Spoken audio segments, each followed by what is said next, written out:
Hola a todas, todos y todes, esto es Alex Reed y el día de hoy traigo mis peores y decepciones lectoras del 2025. Tenía un tiempo que no subía peores ni decepciones.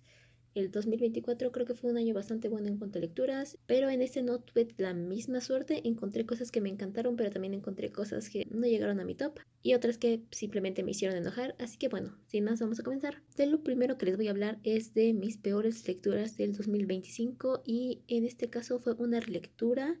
Fue El árbol generoso de Shel Silverstein. Yo este cuento ya lo había leído creo que en el 2022 o 23 y la verdad no me gustó. Sé que es como que controvertido, hay gente que le gusta, hay gente que lo odia. Yo soy de las personas que sinceramente no le gusta. Puedo ver como que pueden ser paralelos, leído las interpretaciones, pero sencillamente no conecto, no me gusta, no creo que sea un mensaje que valga la pena transmitir. El hecho de que alguien se quede sin nada para dárselo todo a otra persona no es algo sano. No es una forma sana de relacionarse en ningún tipo de relación, ni de padres con hijos, ni de hijos con padres, ni de entre parejas, ni entre amistades. Sencillamente no. O sea, es muy bonito, es poético, uno puede sentir empatía por el árbol, pero realmente el mensaje que queda detrás, cómo se resuelve, no, que no es un modelo de relacionarse con los demás que creo que se deba seguir fomentando o romantizando o que se deba seguir contando. Tendría que leer más cosas del autor, porque sé que fue un poeta y también cantaba. Sí se nota esta parte como poética, les digo, la prosa suena bien, las ilustraciones son muy bellas, pero el mensaje es sencillamente no. Para mí es un no rotundo. Tendré que leer más cosas de Shel Silverstein para ver si es un factor común en su obra o si este fue un caso especial. Pero sí, sencillamente para mí lo peor que leí en el 2025. Pasando a las excepciones, y aquí en este caso tuve tres. La primera fueron los cómics de Invencible, creados por Robert Kirkman, ilustrados por Cory Walker y Ryan Otley. Y fue una decepción porque pues vaya, yo conocí Invencible, ya lo había visto en la cultura popular, pero nunca lo había leído. Como tal, mi primer acercamiento con Invencible fue la serie.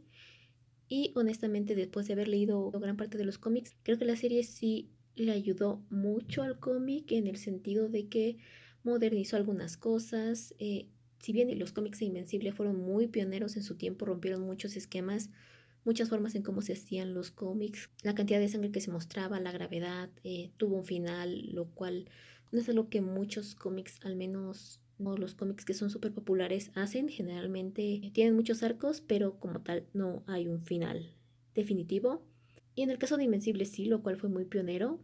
Se nota la influencia, se nota que a Robert Kirkman le gustaban los superhéroes, le gustaban los cómics, pero definitivamente su visión del mundo sí es muy de los 2000. Sí le fallan mucho los personajes femeninos, incluso con Eve, que es como que de los mejorcitos, todavía como que falla, le fallan muchas cosas, no es tan sensible a ciertos temas. Entonces, les digo, yo habiendo visto la serie que como que pule un poco esos pequeños inconvenientes y lo moderniza un poco más a nuestros días, sí es un contraste y sí es un poco decepcionante en ese sentido.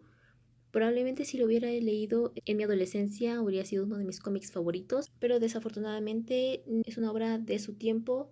No es que sea un mal cómic, creo que es bastante bueno, pero sí me decepcionó un poco encontrar ese contraste entre lo que se mostraba en la serie y lo que terminó siendo el material de origen.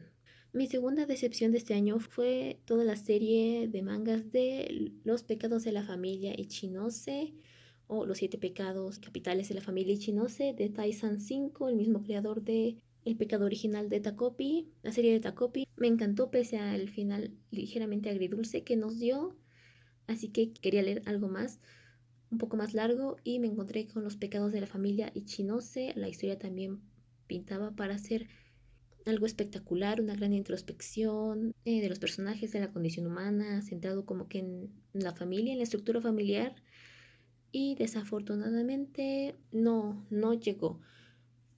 Fue una serie de manga muy caótica en momentos, sobre todo al inicio parecía que no sabía qué dirección tomar. Al inicio vemos que el protagonista vuelve a enfrentar como una situación de bullying, parece que se resuelve, pero el protagonista no vuelve a ir a la escuela. Parece que el autor se arrepintió medio camino o no quería repetirse como con Takopi, así que se fue por otra rama. Se suponía que la historia se iba a enfocar en la familia, que eran 7 miembros. Al final casi no se profundizó en ninguno. A lo mucho tuvimos algo de la mamá, un poco del protagonista, del hermano y una pincelada de la abuela y el padre, pero de ahí en fuera hubieron otros personajes que se quedaron completamente relegados o no se les dio más foco. Por ejemplo, la hermana también pintaba para explorar más su situación, sus dinámicas, y al final no sirvió de nada. O sea, en cuanto apareció el hermano, la hermana quedó relegada, ni siquiera como a segundo plano, simplemente ya no hizo más. O sea, no tuvo un impacto en la historia, no sirvió de nada. La hermana no funcionó con ningún propósito, nada. Sentí que se quedó muy de lado. Sí es un manga caótico, sí puede ser frustrante un poco la narrativa, de cómo está estructurado este loop, porque toda la historia te vuelve como una historia del Día de la Marmota, donde se repite y se repiten cosas, lo cual es algo frustrante porque de nuevo parece que como que el autor cambia de dirección o se aburre. La resolución igual fue regular, como que se quedó en un enfoque muy superficial. Creo que es muy bueno para mostrar las consecuencias y curiosamente sabe identificar o plasmar el por qué. Y creo que lo mencioné en mi reseña, o sea, el por qué una dinámica familiar se enfermaría.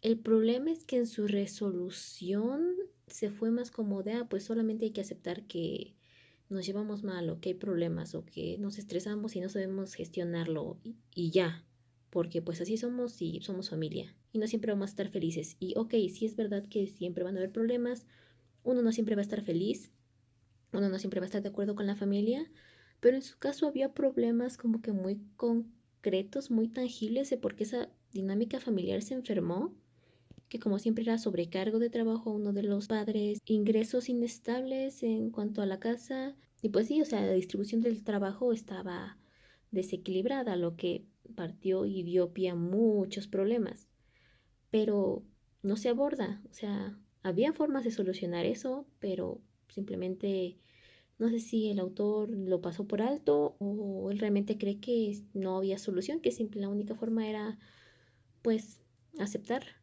que es así, o sea, una resignación ciega cuando realmente no. Entonces por esto fue como que una decepción, porque además de como que el cambio frenético entre arcos que había, que parecía ser una falta de dirección, la introducción del loop, la introducción del hermano después, no sé, fueron muchas cosas que me terminaron decepcionando. No creo que sea mejor que Takopi. Creo que es de sus primeras obras largas. Quiero seguir leyendo más cosas de Taizan 5, las que escriba futuro y las que ha escrito antes, para ver cómo ha evolucionado o si va a evolucionar o si va a seguir cargando estos problemas. Pero sí, los pecados de la familia Ichinose, una decepción. Y en la tercera y última de mis decepciones tengo Crossplay Love, Otaku por Punk, de Toru. Y pues este era un manga que me emocionaba.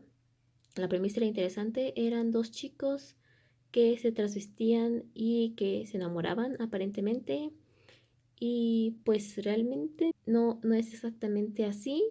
Me quedé en el tercer volumen, pero sentí que la historia como tal no avanzaba. Ninguno de los protagonistas es entrañable o querible. Son muy defensivos y despectivos respectivamente, lo cual creo que tiene sentido por sus experiencias de vida, pero no funciona como dinámica, no funcionan, no tienen una buena química, ni como rivales o enemigos, ni como intereses amorosos. El interés de cada uno por la otra persona está llena como de conflictos y hay problemas ahí en cuanto a ocultamiento de identidad, mentiras. Entonces probablemente se está tomando su tiempo para ir evolucionando la historia y ir construyendo su relación, pero sencillamente ninguno de los protagonistas tuvo como que el suficiente carisma o me llegó a interesar lo suficiente como para que yo decidiera seguirlo leyendo en este punto, o para que me interese lo que les pase o cómo se desarrolle su relación. De hecho, creo que el otaku tenía más química con su mejor amigo, que hace también cosplay y crossplay, que pues con su supuesto interés amoroso no es nada atroz, no es nada ofensivo. Les digo, ninguno de los protagonistas como que llegó a un nivel que dijera, ah, ok, tu historia es interesante o ah, tú me interesas como persona. Nada, no se profundizó en nada. Tal les digo, tal vez sea porque no he leído lo suficiente, pero y pues por lo mismo de la premisa yo me esperaba algo muy diferente. Supongo que aquí mis expectativas me jugaron en contra, quizá lo retome en algún punto, pero de momento lo voy a dejar en pausa. No era lo que esperaba y lo que leí tampoco me cautivó lo suficiente como para seguirlo leyendo. Y pues bueno, yo lo voy a dejar hasta aquí. Muchísimas gracias por ver. No se olviden de dejar su like. Coméntenme si algo les gustó o no les gustó. Esto me sirve como retroalimentación y me ayuda a seguir mejorando. Coméntenme, ¿leyeron algo que los decepcionó o algo que definitivamente fue de lo peor en el 2025? Compartan este video si creen que le pueda ser útil o divertido a alguien. Suscríbanse si así lo desean. Y pues bueno, nos vemos. Bye.